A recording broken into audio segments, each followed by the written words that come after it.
Albert Einstein once said, everybody's a genius, but if you judge a fish by its ability to climb a tree, it will live its whole life believing that it is stupid. Ladies and gentlemen of the jury, today on trial we have modern day schooling. Glad you could come. Not only does he make fish climb trees, but also makes them climb down and do a 10-mile run. Tell me, school, are you proud of the things you've done? Turning millions of people into robots, do you find that fun? Do you realize how many kids relate to that fish swimming upstream in class, never finding their gifts, thinking they are stupid, believing they are useless? Well, the time has come, no more excuses. I call school to the stand and accuse him of killing creativity, individuality, and being intellectually abusive. He's an ancient institution that has outlived his usage. So, Your Honor, this concludes my opening statement, and if I may present the evidence of my case, I will prove it. Proceed. Exhibit A. Here's a modern day phone. Recognize it? Here's a phone from 150 years ago. Big difference, right? Stay with me. Here's a car from today, and here's a car from 150 years ago. Big difference, right? Well, get this. Here's a classroom of today, and here's a class we used 150 years ago. Now, ain't that a shame? In literally more than a century, nothing has changed. Yet you claim to prepare students for the future? But with evidence like that, I must ask, do you prepare students for the future or the past?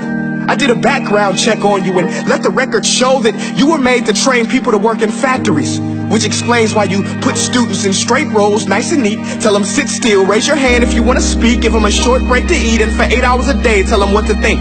Oh, and make them compete to get an A. A letter which determines product quality, hence grade A of meat.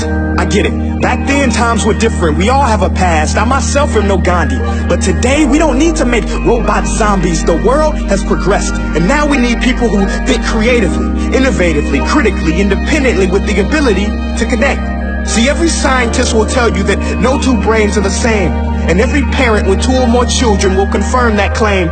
So please explain why you treat students like cookie cutter frames or snapback hats, giving them this one-size-fits-all crap. Watch your language. Sorry, Your Honor, but if a doctor prescribed the exact same medicine to all of his patients, the results will be tragic. So many people will get sick, yet when it comes to school, this is exactly what happens, this educational malpractice, where one teacher stands in front of 20 kids, each one having different strengths, different needs, different gifts, different dreams, and you teach the same thing the same way?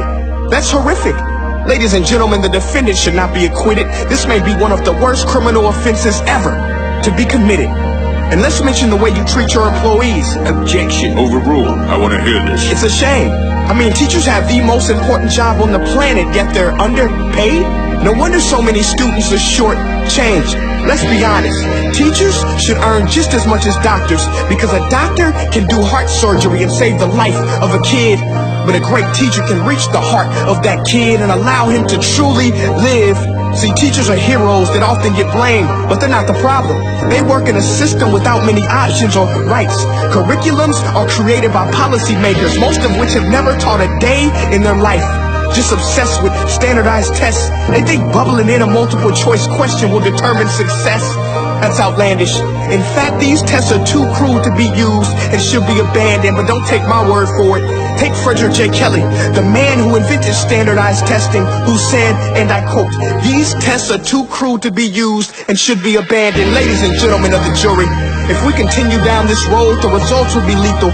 I don't have much faith in school, but I do have faith in people. And if we can customize healthcare, cars, and Facebook pages, then it is our duty to do the same for education, to upgrade it, change it, do away with school spirit, because that's useless.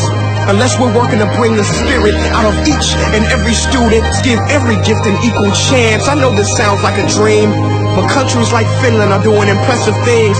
They have shorter school days, teachers make a decent wage, homework is non-existent, and they focus on collaboration instead of competition. But here's the kicker, boys and girls.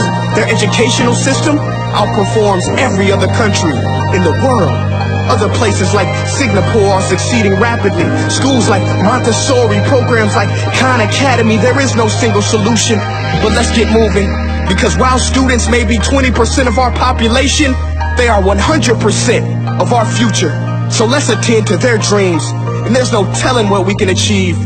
This is a world in which I believe, a world where fish are no longer forced to climb trees. I'll rest my case.